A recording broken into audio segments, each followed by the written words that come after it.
नमस्कार, मेरा नाम नैना भटनागर है। मेरे चैनल में आपका स्वागत है। आजकल चर्चा में है कि इंडिया का नाम बदलकर भारत रखा जा रहा है। पर ऐसा क्यों किया जा रहा है और ये शब्द भारत आया कहाँ से? और ये भी देखते हैं कि सरकार ने इस बार G20 के शिखर सम्मेलन में भाग लेने वाले मेहमानों को रात्रि भोज निमंत्रण में भारत शब्द का प्रयोग किया है और इसी से ये अटकलें शुरू हुई हैं कि देश का नाम आधिकारिक तौर पर बदल दिया जाएगा।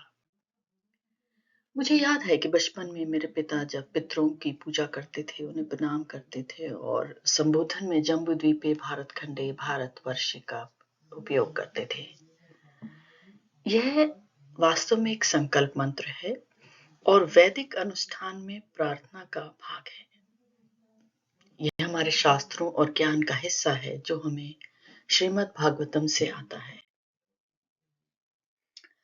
भारत, जिसे तब भारतवर्ष कहा जाता था, पश्चिम में आधुनिक मिस्र, अफगानिस्तान, बलूचिस्तान, ईरान, सुमेरिया के क्षेत्रों तक, कैस्पियन सागर तक फैला था।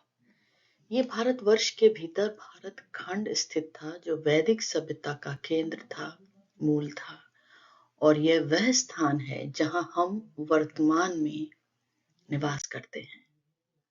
आप इस चित्र में देख सकते हैं कि पूर्ण पृथ्वी को अलग अलग खंडों में विभाजित किया गया है और इस पूर्ण धरती का नाम है जम्बूद्वीप, जिसके मध्य में मेरू पर्वत है। जम्बूद्वीप में आधुनिक एशिया, यूरोप, अफ्रीका, उत्तरी अमेरिका शामिल थे। यह सिर्फ भारतीय उपमहाद्वीप नहीं था, यह पूर्ण महाद्वीप था, इसलिए इसका नाम जम्बूद्वीप था, जिसके अंदर अलग अलग भाग थे। इस चित्र में आप देख सकते हैं कि इस जम्बूद्वीप के 9 भाग हैं और भारत सबसे दक्षिण में है। यह क्षेत्र पर्वतीय श्रृंखलाओं से सीमांकित है और नदी के किनारों से घिरा हुआ है। इसके केंद्र में शक्तिशाली महामेरू पर्वत है। पुराने शास्त्रों में और आज भी कई शास्त्रज्ञ मेरू पर्वत को विश्व का सबसे ऊंचा पर्वत मानते हैं।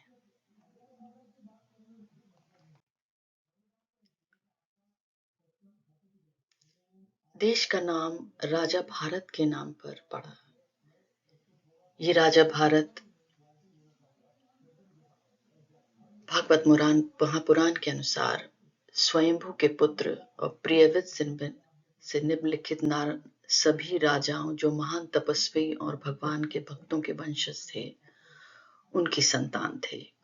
इनके पूर्वज थे अग्निध्र, नाभि और ऋषभ। राजा भारत के शासन का भूमि और उनके लोगों पर इतना गहरा प्रभाव था कि उस समय उस देश का नाम अजनाभाव वर्ष था, परंतु उनके अच्छे शासन और उनके नाम की वजह से उस भूमि का नाम भारतवर्ष पड़ गया। वो एक बहुत ही महान, प्रभावशाली और दयालु राजा थे। उनकी हिरण और शेरों की कहानियां बहुत लोकप्रिय हैं और किताबों में पढ़ने को मिल सकती हैं। एक राष्ट्र के रूप में भारत उस प्राचीन संस्थापक द्वारा घोषित शाश्वत मूलों के प्रति सच्चा रहने का एक प्रयत्न है, एक आविर्भाव है, और हमारे देश का नाम आज उन्हीं के नाम पर है। भारत की ये महान कहानियां हमें उन महान परंपराओं के परंपराओं के बारे में बताती हैं जो पूर्वजों ने भारत के लोगों को विरासत में दी है। ये भारत के नाम के इतिहास पर एक संक्षिप्त वीडियो था। आशा है ये आपको पसंद आया होगा। कृपया मेरे वीडियो को लाइक करें और चैनल को सब्सक्राइब करें। धन्यवाद। नमस्कार।